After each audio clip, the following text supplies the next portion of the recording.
Pop Shop here. I'm Pop. I don't know if anybody wonders what I do when I'm not in the shop, but I build fence. So, I'll show you how I built this one and a couple tips and tricks, and hope I can be helpful to somebody.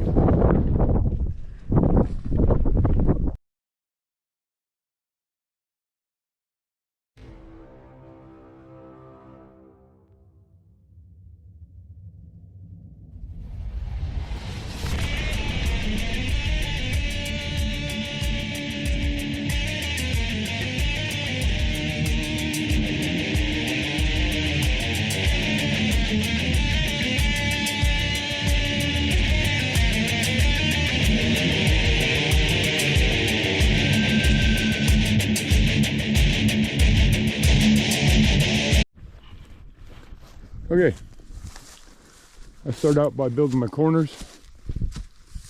Main corner there, pipe, 9-wire. 9-wire puts tension, opposing the barbed wire. It's a pretty good corner. Over on all my main corners, I do what's called a butt wrap. You look, you'll see farm fences where the corner is lifted out of the ground. By doing a butt wrap similar to this, just wrap barbed wire around it and staple it. Makes it harder for the post to pull out of the ground, and I've had to go move fences I put in 20 years ago, and it's not rusted out, and it still holds the post down really well. That butt wrap is going in that hole to work as an anchor because of this long angle down. Help keep it from pulling out of the ground with all the tension of the wires. When we string our wire out, we just go along and make sure your wire is good and straight. Make a little orange dot with your upside down paint. If your wire's straight, your holes are going to end up being straight. This is all in your mind. It's all in your mind.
I've got a little mark on my tamper here.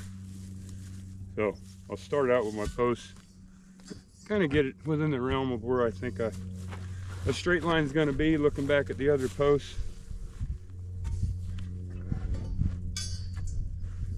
And then set the height according to your tamper.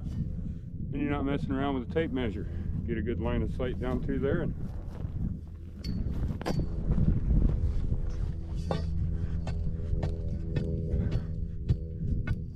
just a little bit of dirt in case you're looking at it crooked.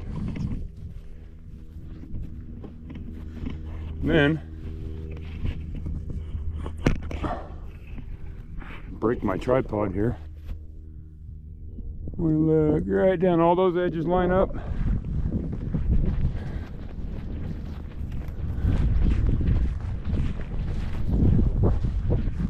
Now you got to come back the other direction.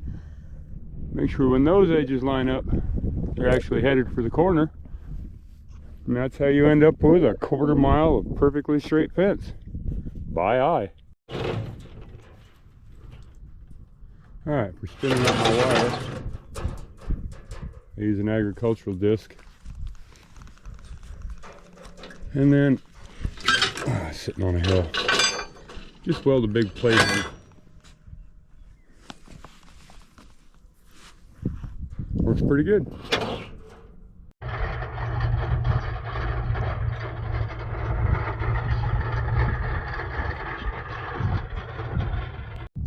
Really harsh angles like this, put some nails in there on different angles. You always want to hook your harshest angles first before you go do the long valley.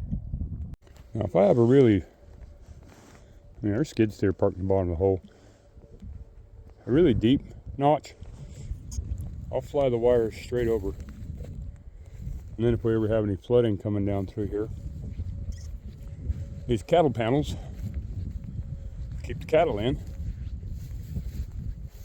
but when you have flooding, they'll peel off and not destroy the whole fence line. Some might say, why don't you just do some dirt work and smooth it out a little better? Well, as soon as you start doing dirt work, you end up with erosion, and the problem's worse. So this is the way to do it. The wind has been blowing a gale today, so I haven't recorded much. But I'd show how I do my spacing. I got a little mark on my hammer. That's 3 inches down. Got a little mark on my hammer for every 8 inches. Also, so you know, don't have to carry around a tape measure. Little tricks make you faster. Everything's all even, looks good.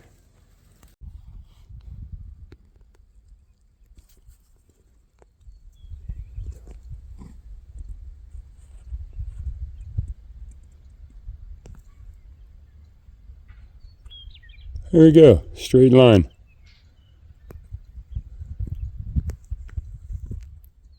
All the way up the hill. That's about a 1/4 mile.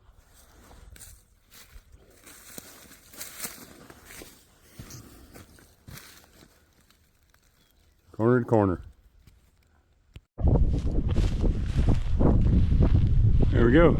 Gates installed. Kind of windy today. Fence all good. Fence all good. That ought to keep the cows out of the hunting ground.